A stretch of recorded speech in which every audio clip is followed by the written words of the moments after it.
أتذكر يوما كنت تعانق دمعة الفكر تناجي الله في صبر وترجو رحمة تسري فعاش القلب إخلاصا وصرت تحوم كالطير تحلق في ثقافات وتنهل من ربى الخير.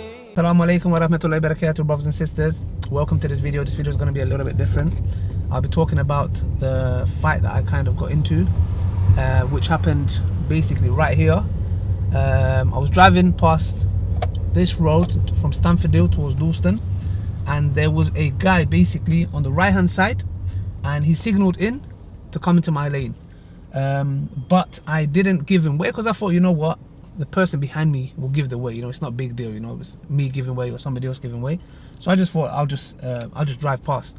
So what happened is, obviously from here he kind of put the front part of his car forward to get in. I just kind of swerved around it and went forward and was driving forward. I didn't think much about it because I just thought, you know, it's like you just don't think anything about it. I just swerved past him, didn't think much of it, driving forward, and I saw the same car behind me coming really fast. And like I thought he was gonna hit me, and then he just swerved and went past me, and I just thought, okay, he's just a young guy, you know, a bit excited with his new car. So anyways, we was going past here, and we pulled up. There was red traffic light, so we all pulled up, and I stopped basically right here in front of Pizza Hut, and the car was right beside me as well because there was traffic, so we was stood here. So all of a sudden I heard like someone swearing and shouting, so I was just kind of looking around, and when I looked to my right, I realized the guy is basically like looking at my face and like, you effing this, you effing that, and at first I was thinking, is there someone on the other side he's swearing at? So then he's just swearing and going in a mad one. I'm thinking, what's wrong with this guy? And in my head I thought, you know what, like maybe he's got some kind of problem, he's just angry. So I said to him, what's your problem? And then he was just like swearing, like screaming, shouting. And I was like, what is your problem? Why are you swearing for? Like, what is your problem? Like, why are you swearing? Just tell me why you're swearing. And he's shouting and screaming. And I said to him, look, I'm not scared of you. You're raising your voice. It's not going to change anything. It's not going to make me less, it's not going to stop me from asking you what is your problem. So I was repeating that. And then he mentioned two things which baffled me. He was like, you effing this, effing that. And then he goes, you guys enslaved Bilal. So when he said that, I was like, enslaved Bilal? Who's Bilal? What are you on about enslavement? I was confused. I was like, what are you talking about? Who the hell is Bilal? Like, I didn't understand who he's talking about. So then after that, I'm thinking, like, is this guy a Muslim or non-Muslim? And then after, he said something really shocking to me. He was like, you are a kuffar. So when he said that to me, I was mind baffled because I was like, hold on a second. You just did takfir on me, yeah? And I thought this guy's a Muslim, and most likely he probably knows me and seen some of my videos. I was just thinking, maybe he just thought, you know, I'm just like a coconut Muslim or a moderate or whatever, and he just doesn't like me. And I said to him, I wanted to have got him, and I was going to say, you're a Muslim and you're doing takfir on me, like shame on you. I was going to mention the hadith where it says, the one who does takfir, and if he doesn't deserve it, will come back to you. So I was like, so you're a Muslim, don't you have shame? And then another shock. He was like, I'm not a Muslim, I don't want to be a Muslim, and he's going on this mad one. And in my head, I'm just confused. My man just did takfir on me. A non-Muslim did takfir on me. He's talking about Bilal. He's saying, I don't want to be a Muslim. I'm thinking, what on earth is going on? So anyways, at this moment in time, back and forth, I'm saying, what is your problem? He's swearing at me. So we slowly, basically, going forward. So he's driving and we're still talking. We're still having this communication like, what do you want from me? I'm like, pull over, let's speak like a man. Just pull over, let's speak like a man. So we're going forward because people behind us were beeping like, move, like, what the hell are you guys doing? So we was going forward and we turned this bend right here, and we're just still talking. There's a massive queue behind us and he's going back and forth, and I'm like, pull up, let's talk like a man. Just pull up, let's talk. As we're doing this, he was nearly crashing in to an X5 in front of him because he's not looking on the road. I said, watch out, and he swerved. Yeah, I kind of saved him there. And right here he pulled up, and I pulled up right beside him. So I just pulled up right here, and I thought, you know what, we can like sit down and talk. You know, he still was angry. So I took my seatbelt off and put the handbrake up, and I was just about to get out until I've noticed the guy, he's already come out his car and he's right here. And I'm thinking, you know what, he's gonna punch me because the window's open. So I moved back and I said, don't try anything. And I opened the door a bit and put my leg there for, just in case if he tries, I can push with my leg and maybe like push him away, you know, if it comes down to it. So anyways, he starts saying to me, what are you gonna do now, big man? What are you gonna do now, big man? Like, basically, I'm out. Yeah, look, I've pulled over. And then I said to him, look, yeah, I said, I want to talk to you. Let me come out. Let's talk like man. Let's talk like a man. And then he says to me, nah, I'm gonna, I've got stuff in the back of the car. I ain't got time for this, yeah? And I said, nah. So basically, I came out the car. So basically, I came out my car and I was walking towards him because he was going towards his car. And I said to him, I said, come back, let's talk. So he started walking towards me, and he was walking like, you know, he's big guy. So he's thinking, so I was thinking, you know what? He's gonna try something. So I said to him, look, don't try to swing, yeah? I said, I'll come out the car to speak to you like a man, yeah? And then he came up to me and I said, look, what is your problem? I said, I don't believe that you are angry just because I didn't give you away. There is more to this. And he said to me, no, there isn't. I said, look, do you know me from somewhere? He's like, look, Ali, yeah? He's like, it's not about that. And I thought, Ali, I was like, how do you know my name, yeah? I said, how do you know my name, firstly, yeah? And then he was like, like he knew I caught him out there. So then he realized I caught him out because I was like, how do you know? He's like, look, I've watched some of your videos. And I said, look, what was that thing about you called me kuffar and you said you don't want to be a Muslim and Bilal and this, that. He's like, you know, man, you guys, you know, Bilal was a slave. You know, he was a black brother, yeah? And he was like, you know, Bilal was a slave, you enslaved him and stuff. And I was like, look, come on, man. Bilal was one of the beloved companions of the Prophet Muhammad, peace be upon him. And I gave him a bit of dawah and I spoke. And he said, look, yeah, I'm really sorry. Like, he went, like, he was mad, nearly get into a physical fight, to him saying, you know, I'm really sorry, man. You're with your family. And I've had a bad experience with Muslims, etc. And he just said, you know, I really apologize. And I said, look, it's okay, you know. I said, we're not all the same. And I gave him a bit of dawah, gave him my number. I said, look, just call me. We can sit down, have a coffee, we can go out for lunch, whatever you like, and we can talk about it, you know. And then he just said to me, look, thanks, man. He just said, look, I appreciate, like, you guys are not all the same. And he went in his car and went in his own way. Anyway, so I came back into the car. Obviously, my wife and little cousin was in a bit of a shock.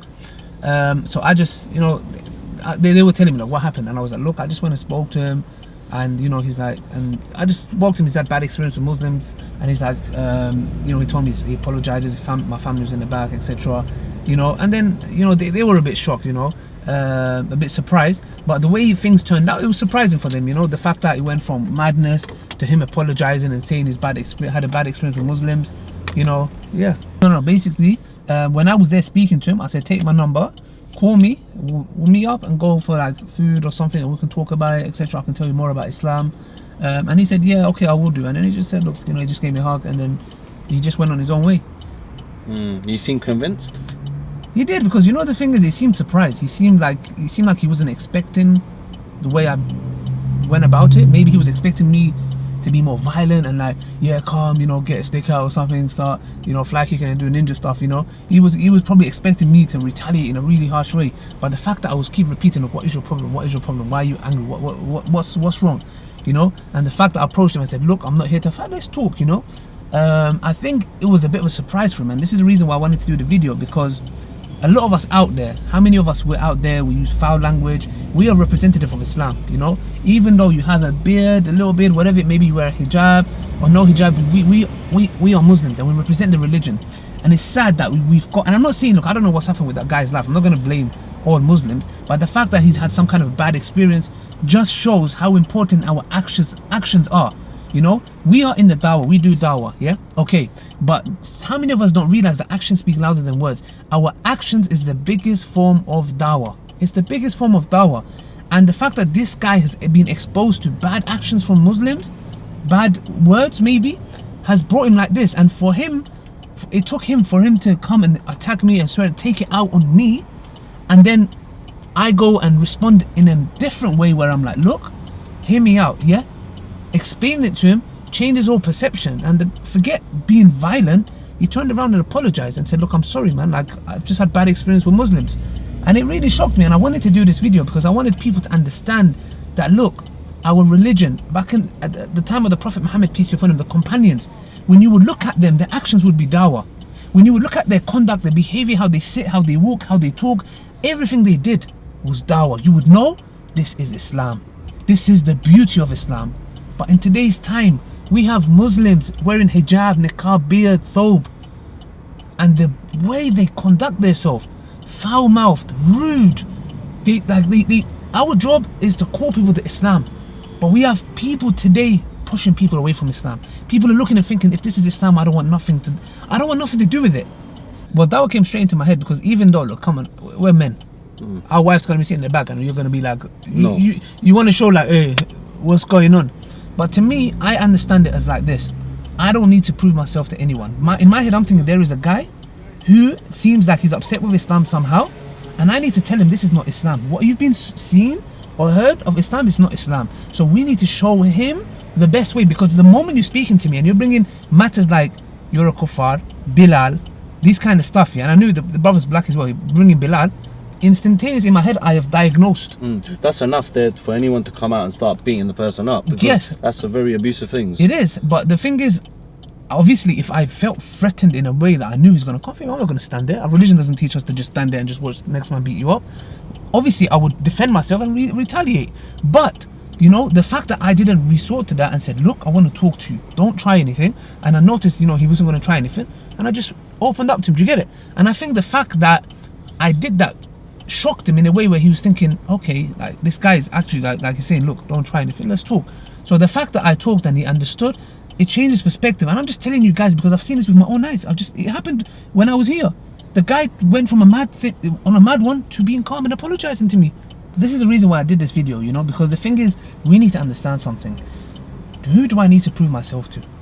This is a key thing we need to understand. Why do I need to prove myself to people? Why do I have to go out there and be like, yes, I'm the man, I'm going to attack him even if I get beat? At least people will say, why? The thing is this, we have this ego problem where we're just like, we have to prove a thing to other people. And sometimes I wonder, do you live for Allah or for other people?